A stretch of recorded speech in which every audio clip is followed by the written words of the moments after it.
Cinema துறையை பொறுத்த வரைக்கும் பார்த்தோன்னா, எத்தனையோ பேரு எவ்வளவோ முயற்சிகள் செய்து உள்ள வருவாங்க. ஆனா, ஒரு சிலர் நம்ம சினிமா துறைக்குள்ள தான் போக போறோன்றது தெரியாமலேயே உள்ள வருவாங்க. அப்படி பலர் எதிர்பாராத விதமாக பார்த்தோன்னா, சினிமாக்குள்ள நுழைஞ்சிருக்காங்க. இன்னும் சிலர் அத தங்களுடைய கனவுகளாகவே நினைத்து உள்ள நுழைஞ்சிருப்பாங்க. இங்க இப்ப மிகப்பெரிய அளவுல சன் டிவில ஒளிபரப்பாகி வந்துட்டுருக்கக்கூடிய சீரியல், மக்களிடையே நல்ல வரவேற்பு பெற்றிருக்கக்கூடிய சீரியல்ல ஒண்ணு தான் சிங்கப்பெண்ணே. அதுல மித்ரா அப்படின்ற கேரக்டர்ல குறிப்பா வில்லி கேரக்டர்ல நடிச்சு வந்துட்டுருக்காங்க பவித்ரா அவர்கள். இவங்க ரொம்ப நாளாவே இந்த இண்டஸ்ட்ரியில இருக்காங்க.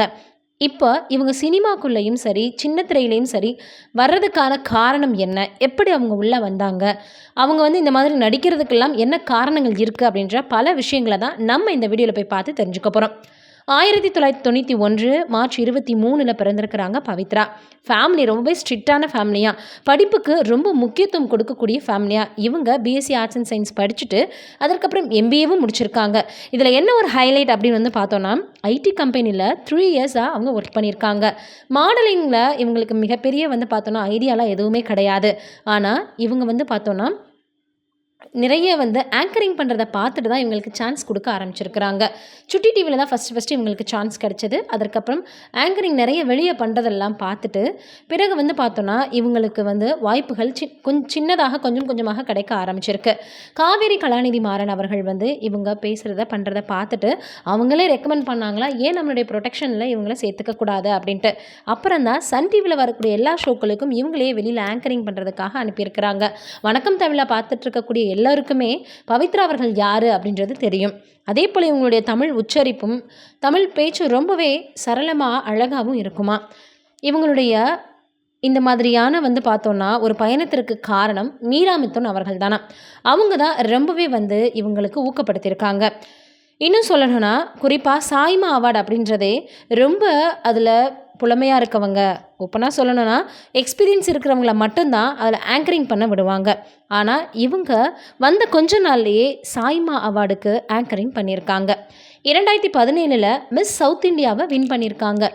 அப்போ மீரா மிதுன் அவர்களே சொன்னாங்களாம், உங்களுக்கெல்லாம் இது கிடைக்காது, ஏன்னா இதில் நிறைய பேர் வராங்க, இவங்கெல்லாம் வராங்கன்னு பேரை சொல்லியே சொன்னாங்களாம். ஆனால் இவங்களுக்கு தான் 2017ல் மிஸ் சவுத் இந்தியா அவார்டு கிடச்சிருக்கு.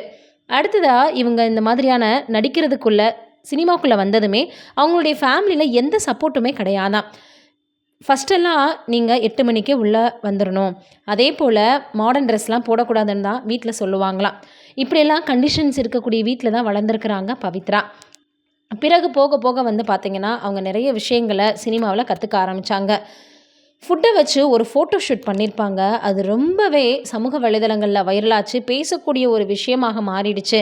என்ன நீங்களாம் தமிழ் படித்த பொண்ணு தானே, தமிழ் தெரிஞ்ச பொண்ணு தானே, தமிழ் பொண்ணு தானே, ஏன் இப்படிலாம் பண்ணுறீங்க அப்படின்னு நிறைய பேர் விமர்சனங்களை வைக்க ஆரம்பித்தாங்க. ஏன்னா அவங்க ஃபுட்டை வச்சு ஃபோட்டோ ஷூட் பண்ணியிருந்தாங்க.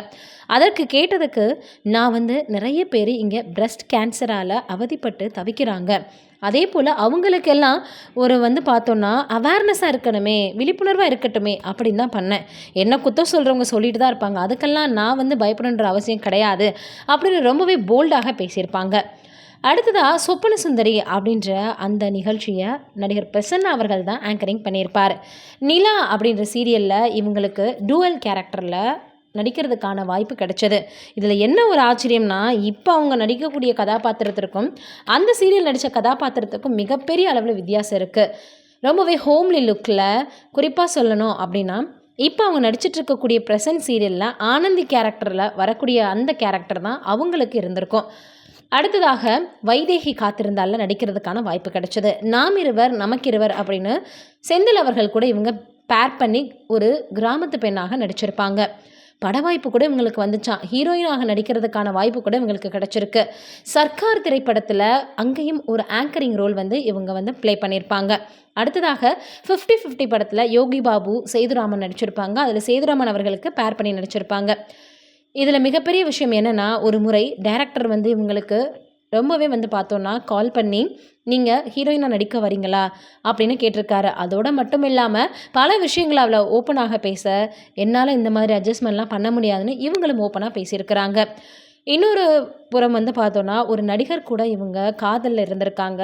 அவர் கூட வெளியில் போனாலே அதிகமாக செலவு பண்ணுறது அவருக்காக இவங்களாக தான் இருக்குமா. இப்படி இருக்கிற சூழ்நிலையில் இருவருக்குமே கருத்து வேறுபாடு 2019ல் அவங்க பிரேக்கப் பண்ணிக்கிட்டாங்க. இன்னொரு விஷயம், இவங்க குணச்சித்திர கதாபாத்திரத்தில நடித்தாலும் நடிப்பாங்க அப்படின்னு சிலர் வந்து சொன்னாலும், ஐட்டம் டான்ஸ் கூட ஆடுவேன். ஆனா, எனக்கு இந்த ஹீரோயின் வேண்டாம். ஏன்னா, நான் அந்த மாரி டான்ஸ் ஆடும்போது, நெறைய பேர் என்ன மறக்காம அந்த பாடல் பார்க்கும்போதெல்லாம் ஞாபகம் வச்சுப்பாங்க. இப்படி அட்ஜஸ்ட்மென்ட் பண்ணி தான் நான் ஹீரோயின் ஆகணும்னு அவசியம் இல்லன்னு வேணான்னு உதறி தள்ளிட்டாங்களாம். அதற்கப்புறமாக சின்ன திரையில அவங்களுக்கு நெறைய வாய்ப்புகள் கிடைக்க ஆரம்பிச்சிருக்கு. இவங்க ரொம்ப வந்து போல்டான பொண்ணு. காலேஜில அப்படிதான் ஒரு முறை ஃப்ரெண்ட்ஸ் கூட சேர்ந்து வெளியில போகும்போது, நண்பர்கள் கூட போகும்போது அப்பாவுக்கு தெரிஞ்சு வீட்ல அடி வாங்கியிருக்கிறாங்க. அதேபோல இப்ப ரொம்பவே வந்து போல்டான ஒரு கேரக்டர்ல நடிச்சு வந்துட்டுருக்காங்க. என்னதான் அவங்களுக்கு நெகட்டிவ் வந்து ரோல் குடுத்திருந்தாலும் கூட, சில விஷயங்கள அவங்க செஞ்சு பார்க்கும்போது, பொண்ணுன்னா இந்த மாதிரி ரொம்ப கட்ஸா இருக்கணும். எதனாலும் நம்மளால செய்ய முடியுன்ற ஒரு தைரியம் வரணும்னு, நம்மளுக்கே சில நேரங்கள்ல அவங்க நடக்கக்கூடிய விஷயங்களை பார்த்து, நம்மளும் இதே போல ஒரு தைரியமா இருந்தா என்ன? அப்படின்ற மாதிரி பல பேருக்கு தோணும்னு அப்பப்ப விமர்சனங்கள சொல்லி வருவாங்க. நீங்க என்ன நினைக்கிறீங்க? பவித்ரா அவர்களை பற்றின்றத மறக்காம கீழ இருக்கக்கூடிய கமெண்ட்ல சொல்லுங்க. நன்றி, வணக்கம்.